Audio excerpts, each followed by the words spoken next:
ಪುನೀತ್ ರಾಜ್ಕುಮಾರ್ಗೆ ದೇವಸ್ಥಾನ ಅಭಿಮಾನಿಗಳ ಸಂಘದಿಂದ ದೇಗುಲ ನಿರ್ಮಾಣ ಕಾರ್ಯ.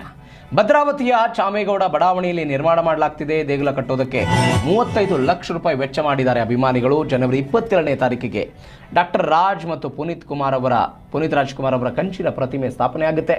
ಪುನೀತ್ ರಾಜ್ಕುಮಾರ್ ಪತ್ನಿ ಅಶ್ವಿನಿ ಅವರಿಂದ ಉದ್ಘಾಟನೆ ಆಗುತ್ತೆ. ದೃಶ್ಯದಲ್ಲಿ ಗಮನಿಸ್ತಾ ಇದ್ದೀರಿ.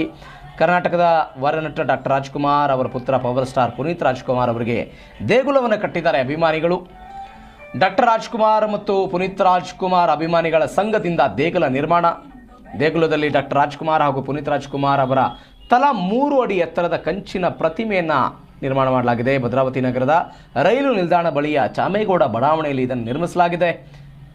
35 ಲಕ್ಷ ರೂಪಾಯಿ ಹಣವನ್ನು ಅಭಿಮಾನಿಗಳು ಖರ್ಚು ಮಾಡಿದ್ದಾರೆ. ಜನವರಿ 22ನೇ ತಾರೀಕಿಗೆ ಅಂದರೆ ನಾಳೆ ಅದು ಲೋಕಾರ್ಪಣೆ ಆಗ್ತಾ ಇದೆ.